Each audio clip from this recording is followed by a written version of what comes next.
as demarcações no Brasil, tem um ditado alemão que diz leis e salsichas. É melhor não saber como são feitas. Eu diria leis, salsichas e terras indígenas. É melhor hoje não saber mais como são feitas, porque é uma bagunça, é um balaio de gato. Você vê de tudo. Nós temos uma terra indígena agora, Capot, em Norê, que está sendo absolutamente questionada em diversas instâncias. Eu mesmo estou estudando, avaliando o processo da reivindicação territorial Capot-Norê. Foi objeto de uma comissão externa da Câmara dos Deputados, onde identificou-se, né, que um determinado grupo indígena, que eu prefiro não citar o nome, tendo terras demais, já possuindo milhões de hectares de terras, milhões literalmente de hectares em terras, preferiu chamar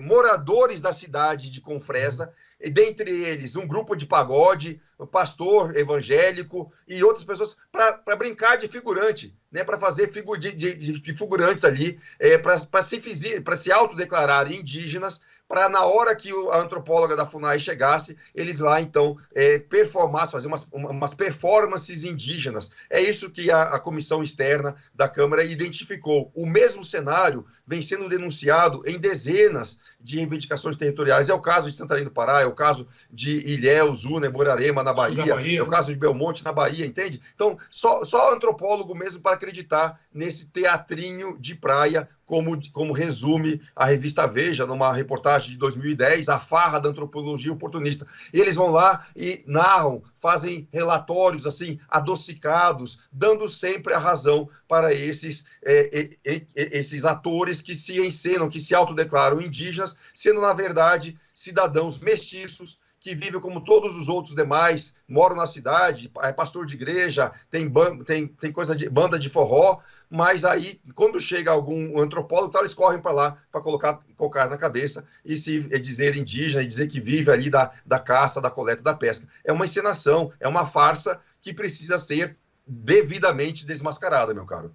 Bom, são duas questões aí que eu queria até esclarecer contigo. Primeiro, se essa comissão foi criada pelo próprio Gilmar Mendes, que já se sabe o resultado final, que é favorável, né, com todos esses integrantes que foram indicados, à derrubada da lei. E por que os indígenas, inclusive eu pedi para o Gleidson colocar a manchete, né, os indígenas estão pedindo para que Fachin tirem das mãos do Gilmar Mendes, né, essa discussão. Inclusive a penúltima manchete, Gleidson, mostrando exatamente os indígenas estão pedindo que a FUNAI, no caso aí, que seja retirada da ação, a ação do marco temporal das mãos de Gilmar Mendes. Ele cria a comissão, os indígenas querem que tire das mãos dele. O porquê? Porque nós vivemos, veja bem, a nossa democracia já está tão desgastada, já foi tão vilipendiada por minorias étnicas que se sentem detentores da verdade, que indígena falou, indígena é a quarta pessoa da Santíssima Trindade, indígena falou, acabou, pronto, acabou. Não tem que se discutir. Só o fato de Gilmar Mendes, mesmo nós sabendo que a probabilidade, né, de se derrubar, de acabar ainda mais com a lei do marco temporal, só o fato de se abrir a demarcação, se abrir ao diálogo, ao debate, já incomoda os indígenas. Então, o movimento indigenista se sente incomodado com a democracia. A verdade, Sérgio, é que a nossa democracia está vilipendiada. Nós vivemos numa democracia abalada, onde as minorias étnicas silenciam a imensa maioria. Eles se sentem no direito de manipular o STF da forma como bem entendem, e aí se sentem no direito, inclusive, de tirar os direitos de um ministro do STF que clama por diálogo, que oferece o diálogo, ainda que enviesado. É isso. E veja, tem outro problema mais importante. A derrubada da lei é certa, né? O que incomoda os indígenas, o que está um dos elementos, além do incômodo da discussão, do debate, do diálogo, o que incomoda é o elemento protelatório, que eles estão a demorada, porque a comissão especial do Gilmar Mendes foi marcada, inicia-se em agosto e vai até 18 de dezembro. Então, durante 6 meses, os próximos 6 meses, de julho até dezembro, basicamente não haverá demarcação de terras indígenas, porque a lei, da forma como foi colocada, muito bem colocada, muito bem apresentada, eu tenho o maior orgulho de ter ajudado, trabalhado na consultoria parlamentar de vários deputados que trabalharam nessa lei, Jerome Gurgen, dentre outros. Essa lei, ela joga a luz democrática, ela abre o debate, ela submete as demarcações à análise pública de qualquer cidadão, de qualquer parlamentar. E isso atrapalha, porque, veja, só está atrapalhando esse negócio de democracia. A gente é pago para tirar dinheiro, tirar terra do agronegócio, aí tem que ficar lidando com explicações, dar justificativas para produtor rural que vai ser indenizado. Não, para com isso, vamos demarcar porque a terra é nossa. Então, o problema deles é a demora. Agora, outra questão é o seguinte, tudo bem, a lei pode cair pelo STF, a lei certamente vai ser derrotada. Se ela for jogada para o STF, assim que ela voltar para o STF, ela cai. O que eu quero saber, o que o Brasil quer saber é o que vai acontecer com a PEC. Porque a PEC 48, ela não é objeto de avaliação do STF. O STF não possui prerrogativa de legislar. E se nós fizermos uma emenda constitucional, eu só quero ver o que vai acontecer com isso. E é por isso que eles tiveram que adiar a leitura, eu acho que você vai tocar sobre isso agora, né? Suponho, tiveram que adiar a leitura. Na verdade, a leitura foi realizada a leitura do relatório da PEC 48 pelo senador Esperidião Amin, de Santa Catarina. Mas a votação, né, o primeiro ato desta comissão foi adiado para outubro, se eu não me engano. Eu acho que você vai querer tratar sobre isso. Dá uma olhada nisso aí. O governo do PT precisa do agronegócio para se sustentar, para ter uma coisa em pé. O governo do PT não pode continuar com essa ânsia demarcatória. Foi por isso, inclusive, eles perceberam isso, o movimento indigenista percebeu que o governo Lula não está entregando o que ele prometeu lá atrás. Esse ano, por exemplo, levaram 6 terras indígenas para a sanção do presidente, para a homologação, ele só homologou 2. Porque o presidente Lula se perguntou, por que eu vou demarcar outras 4 terras indígenas já impedidas pela lei do marco temporal, que foi aprovada no final do ano passado? Por que eu vou me indispor com a justiça, me indispor com o agronegócio, se eu posso simplesmente deixar congeladas essas demarcações? E foi o que ele fez. Tá claro, essa não é a primeira invasão, na verdade, desde o final do ano passado, desde dezembro. Essa, se não me engano, é a terceira. Tenho quase certeza que é no mínimo a terceira, se não for a quarta.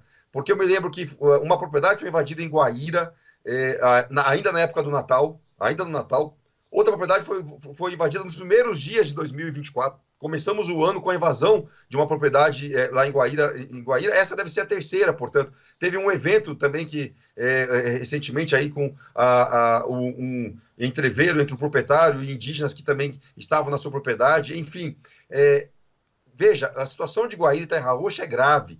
Eles estão ao lado do Paraguai. Na verdade, nada melhor para campesinos paraguaios, hermanos paraguaios, que lá no Paraguai não recebem 1 centavo por ser indígena, 1 centavo. Não existe direito à Bolsa Família, direito à maternidade, direito à cota na universidade, não existe nada disso no Paraguai. É um país que é 90% indígena, 90%, inclusive tem o Guarani como sua língua oficial, no Paraguai fala-se o Guarani como língua ensinada nas escolas. Esses campesinos, nós temos mais de 30 mil índios no Paraguai, são mais de 35 mil índios, ou pessoas que poderiam se passar por indígenas, loucos para invadir aqui no Brasil. E é o que está acontecendo em Guaíra e Terra Roxa. Isso já comprovado com investigação da Polícia Federal. Muitos deles, inclusive, indo votar no Paraguai, né, e votar, muitos deles com carteira de trabalho no Paraguai. Ou seja, Guaíra e Terra Roxa estão profundamente ameaçados por essas invasões indígenas. E como eles não conseguem,